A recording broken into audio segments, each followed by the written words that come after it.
I'm Helmut Pflaum, and I have the opportunity after lunch to try to wake you up and try to give you some information about provisioning, what we do, secure programming and provisioning. So first question comes, why we are here, right? I think we all have heard that already. Internet of Things requires the comprehensive security.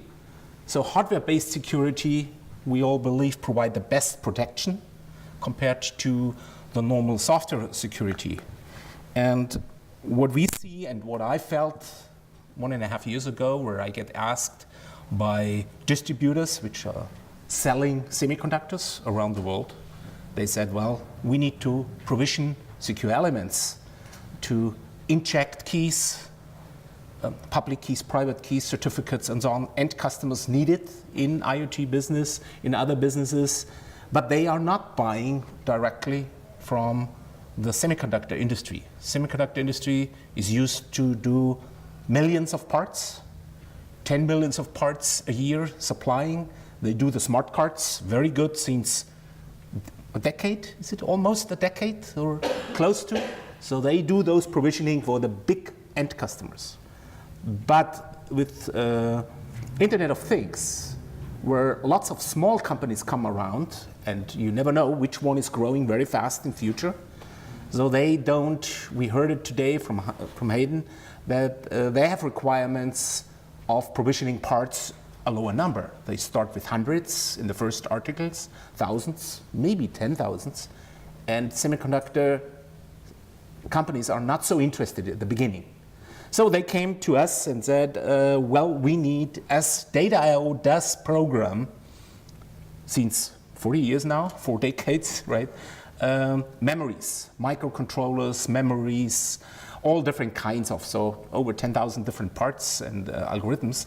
So why not using those programming machines? It's a handling equipment with algorithms, with programmers or so on to do parallel programming. Why not using this equipment to do provisioning, to inject keys, to individually make parts available with serial numbers, with keys, with certificates, and so on. So that's, everything came together. So OEMs, they want to have all different kinds of numbers. They want to buy smaller numbers, bigger numbers, or so on.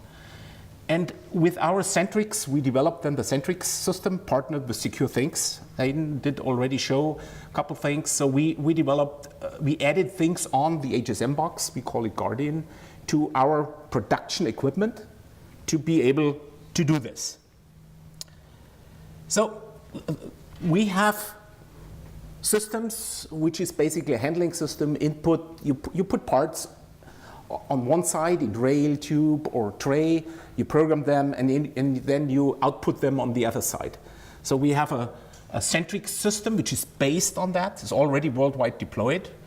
And with them, we are able to provision those parts. So basically, we have customers, well, the highest one is automotive. It's about 60% is automotive.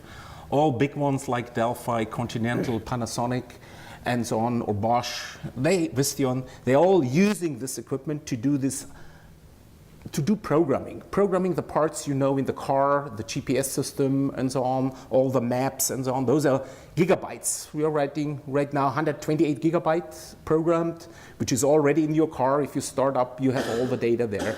So that's there. Now, also the whole security is coming to us as well, because before it was just putting all data in the memory, but now to do a high volume production for multiple parts, lots of handshaking is going on.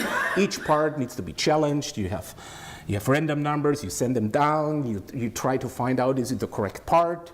Is it from Infineon? Is it from Maxim? Is it from any other kinds? Then you check it, then you check the serial number, then you do certificates, you download it. So you have many things to do different than before. So with all that, we believe that the security to implement the security in all those parts we do already will come along, and we will be able, or we have to do this provisioning on all older microprocessors, what we did before, now on the newer ones, which have secure elements, which have secure boot, and so on. Well, we all have heard today already about, we shouldn't talk about threats or anything else, but everybody knows things happen. And every time something like this happens, like the cheap hacking or whatever, it's always the same thing. Security comes up again. What I got as an information in the meantime, traveling around and talking to semiconductor vendors, all of them would like to have a solution, right? To say, we have secure elements. We want to sell it in the market worldwide. But as we heard today, different talks already, that there is no real standard for it.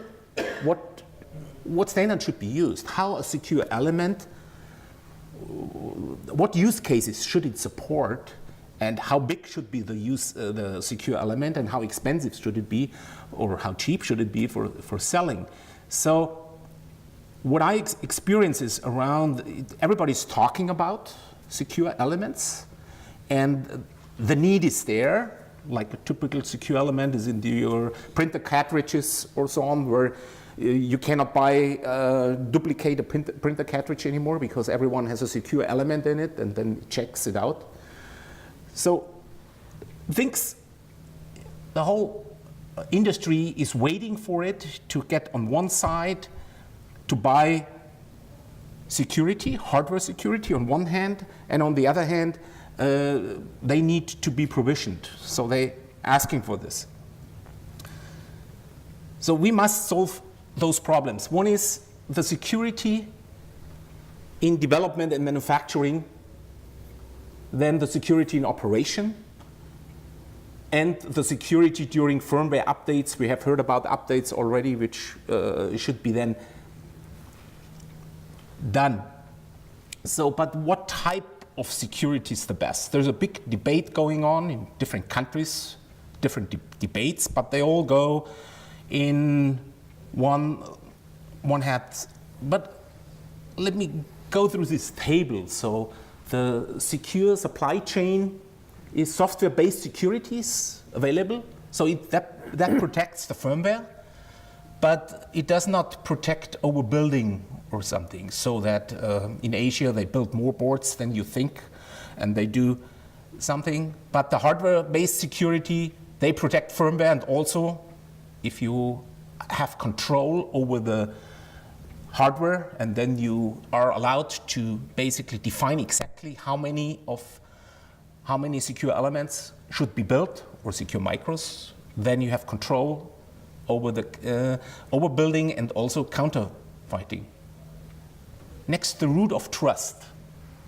So no security, no root of trust.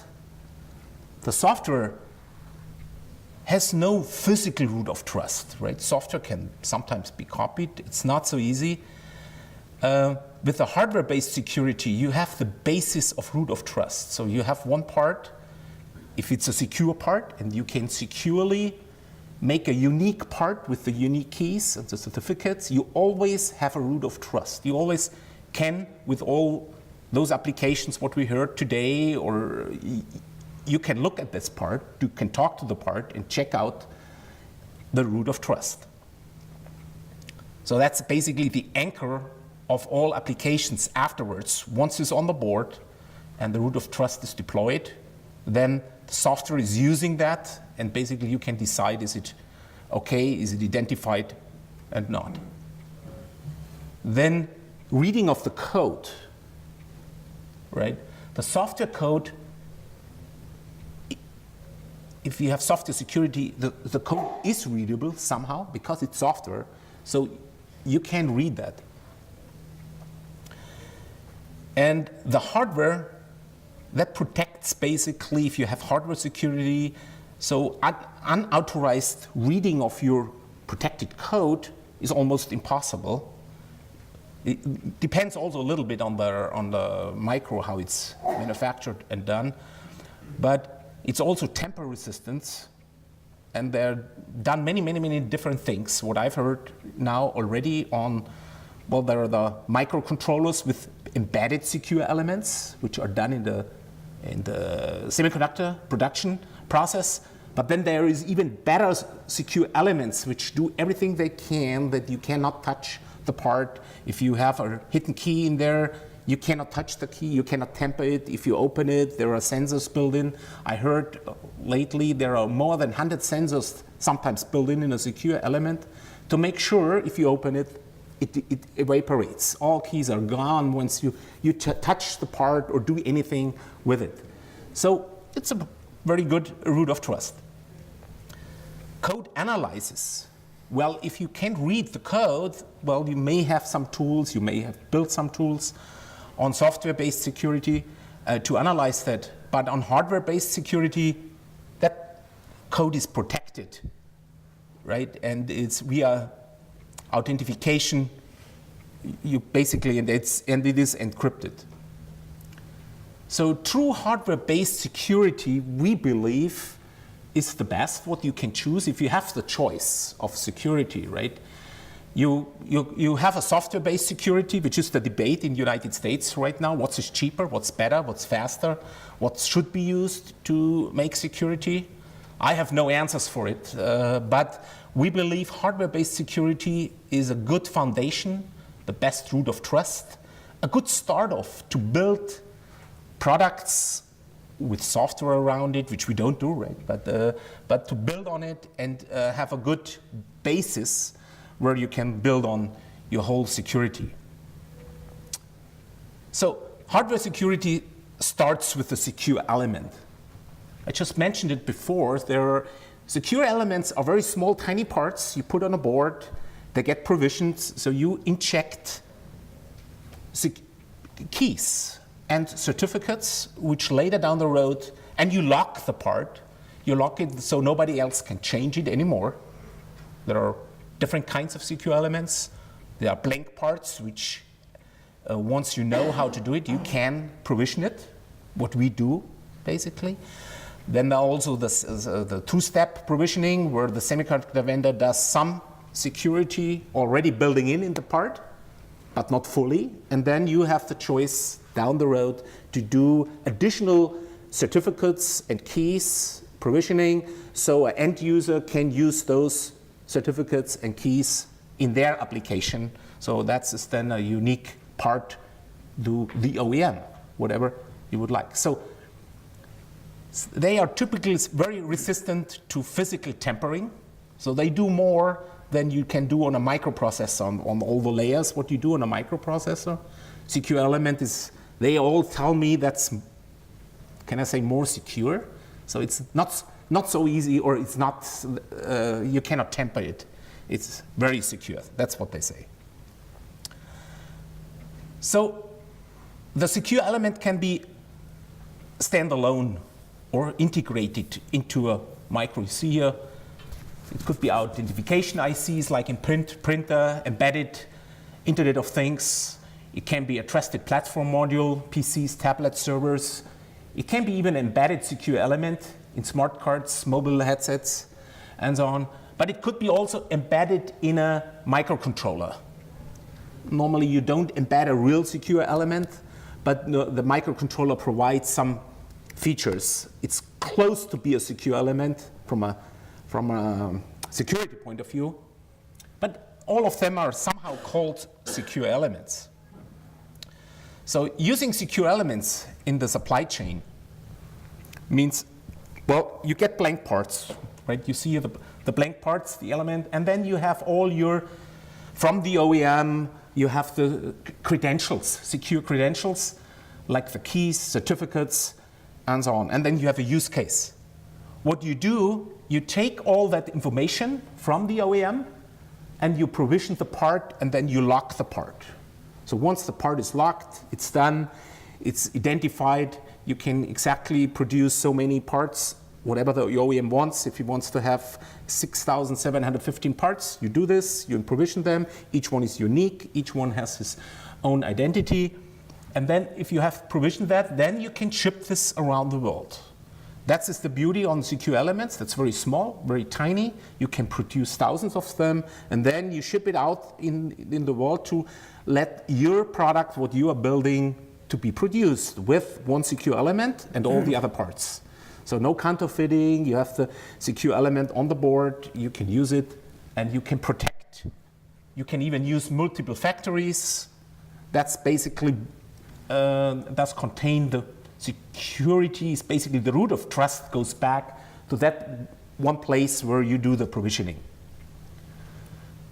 So the observation is, end users, what we see, are increasingly aware of the security issues. We have heard that here many times already. And IoT device suppliers are realizing that security must start deep down at the silicon level. So it's not, they are saying it should be not later, it should be on the silicon level already. So semiconductor suppliers have developed secure elements and secure microcontrollers to support that. So that's already available. But how do we provision secure elements? So we all know the smart cards, which are available since a decade, right? So silicon suppliers, they do this already in high volume, high base. They securely, they have proven that it's working, and the smart cards are pretty secure, right, with all the provisioning they do. But it's excellent security, but it's also a high MOQ, right? You need to buy many of those, which basically slows down the growth in the broad market, because they want to have lower volume. And the flexibility is an issue, right? Changing things, making new securities. If you do this with a semiconductor house or a semiconductor industry, I have heard that it takes 6 weeks, 7 weeks until you get new wafers built, programmed on wafer level, then packaged, and then send it out to the customer. Also, to build a wafer, you can make one wafer, but nobody's packaging you normally one wafer. They're telling you you should do at least 12 of them, so you're at 100,000 parts already, or 50,000 parts, depending on the size. So they all have problems and troubles doing low volume. So what they are saying is this line. They say minimum order quantity, right? You have to buy 50,000, then we start working with you, otherwise not.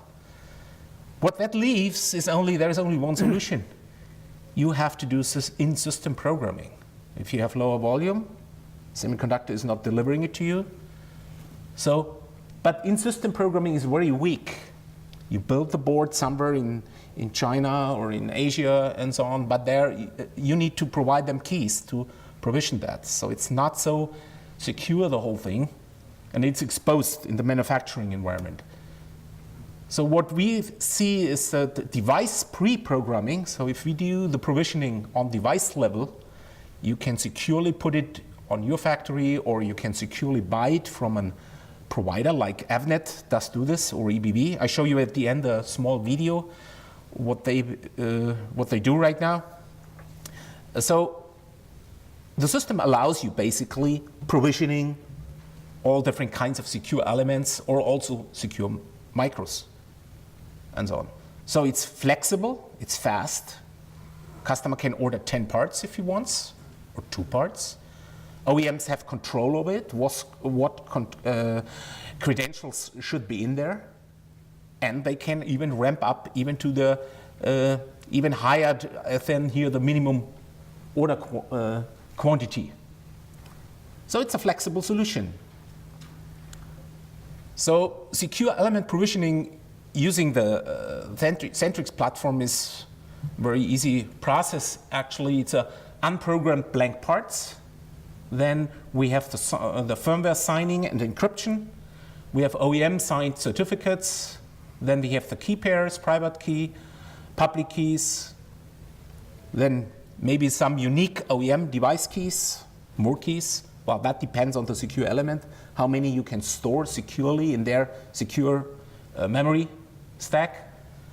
And then all those information are stored in the Guardian, in the HSM box, which is tied to the OEM.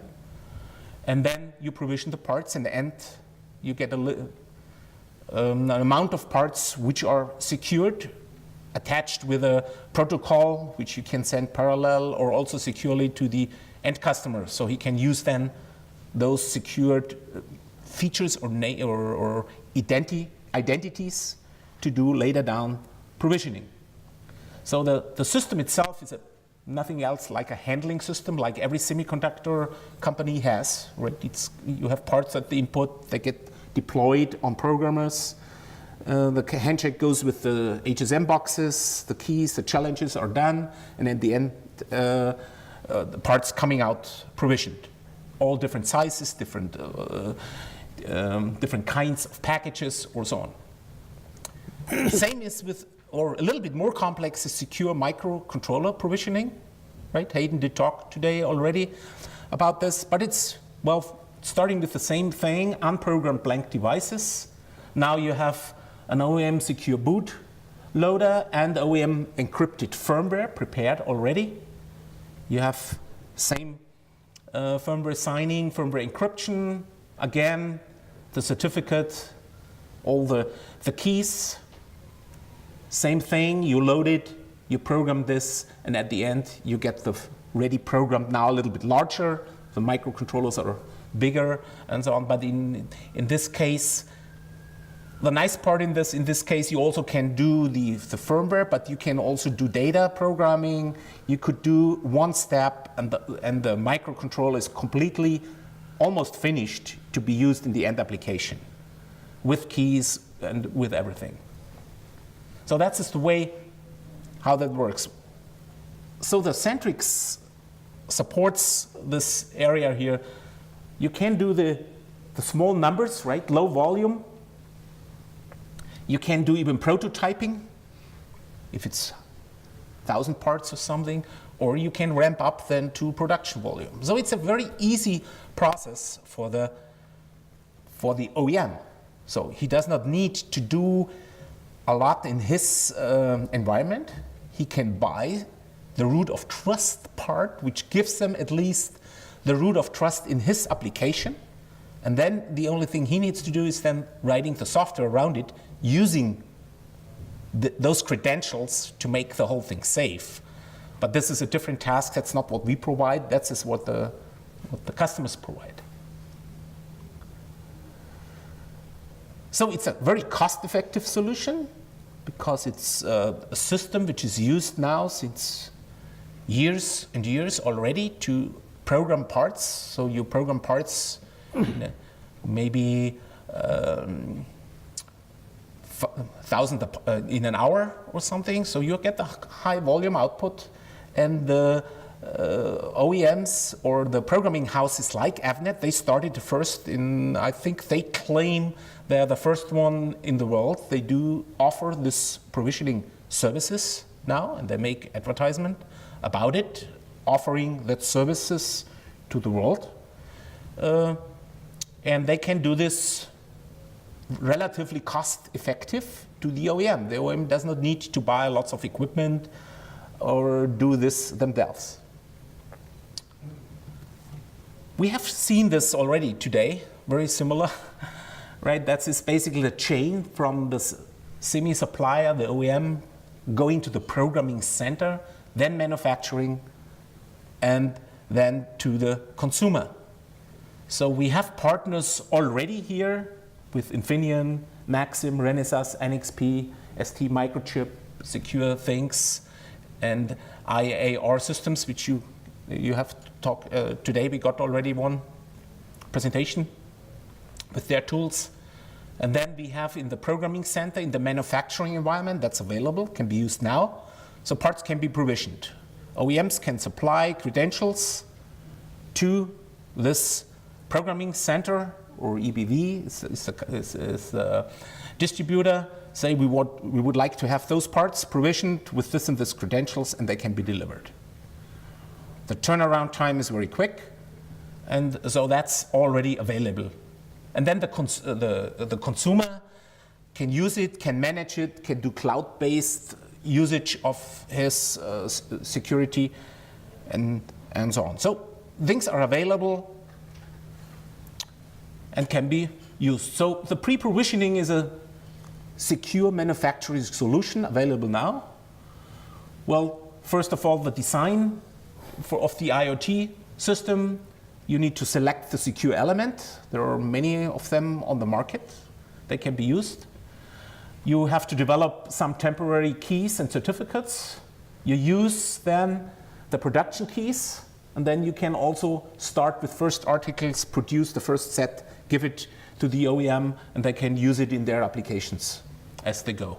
And from there on, it goes further, volume production, no change anymore. If the customer is happy with it, how it runs and so on, then he can increase the volume and do different versions, do different key sets, or whatever the use case is. And then he can produce the boards and use it and ship it, and things are done. Same is like we partner also with Renesas and secure things on that. It's a pretty similar process. We have talked about this today already, but it's similar. You have the bare MCU, the security software. There's even a video running up right at your booth upstairs, right? At Secure Things, showing how this flow chart is, but it's pretty similar with all the keys getting provisioned. It's always the same. The parts get shipped to the programming house or distributor, then it gets provisioned with a machine. At the end comes a roll of parts out, which you can produce, use, and manufacture in any SMT line. You can produce your products. Well, there are a lot of press release did come out. You see already November 14th, that's about 2 weeks ago, November 13th, October 23. So they're all relatively new, coming out now. Step by step, different parts get supported from us. Oh yeah, I have not mentioned that each part, what we do, we have to learn. Our company, what we do is we're building those equipment, the mechanical handling equipment. On the other hand, we do algorithms, so we try to understand what the semiconductors do with their memories, how to talk to them, and how to program them, and also how to provision them, how to lock them, how to do the OTP areas, and so on. All that we learn, then we implement an algorithms, how to do it. We learn how to protect it with our protected LumenX hardware, and also how to attach then all the use cases from the OEMs with the keys. Yeah, that's basically it. So I would like to show you a little bit, one video about the customer, or the EBV, which is claiming to be the first one in the world supplying services to the OEMs to do provisioning. They did a pretty good, very simple video. If I can get out of here somehow. Let's do this.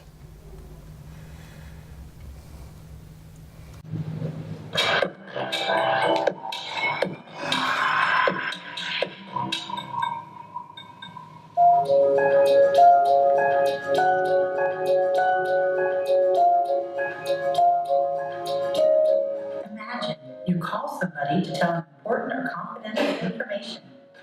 Your call is answered just with, hello? But who is hello? What would you do? Would you start babbling away immediately? Or would you ask, who is this? To identify the person by name and reveal your confidential information only after recognizing the voice and being absolutely sure about his or her identity? What about the world of IoT with billions of devices constantly talking with each other? How do you know to whom or to what you are connected? How do you defend your product against hacking, counterfeiting, or data theft? That's why authentication and encryption are at the heart of IoT security. How do you get this for your product? You need custom programmed crypto hardware as the root of trust that securely stores your confidential data, like encryption keys and certificates in a tamper-proof secure element. Secure It is EBV's industry-first personalization service for secure devices. Integrate embedded custom security in your application without experience and independently evolve. How does it work? We define all parameters and certificates together to precisely meet your needs. We take a blank secure device that fits best for your application. With our secure programming equipment in a safe environment, we are able to program all kinds of crypto hardware. For boxing, shipping, etc., you can rely on our Avnet logistics backbone. The only thing you need to do is drop in this custom security device in your application. That's it. What you get is precise identification and authentication of devices, state-of-the-art high levels of security, excellent anti-counterfeiting and brand protection, transparency with documentation and log files, as well as flexibility, including a perfect integration in your supply chain. And all that at an affordable price for any volume. For more information, please contact us. But don't forget to use a secure connection. Well, that is how they explain to their customers. They need to sell secure elements, right? You have seen that. And that is what they explain to their OEMs. It's easy to buy, easy to get, and easy to get to the root of trust of security. And we have heard that already today. So will customers pay for it? Will they buy it? And so on. But what they provide is one step in the whole manufacturing chain to make it easy for an OEM to get into the whole secure business, or easy to secure it, to do one part of it. There is more to it down the road, to do the applications and software and so on. But this is one step, what's available to make it easy. Okay, so I think we are through so far. Do you have any questions?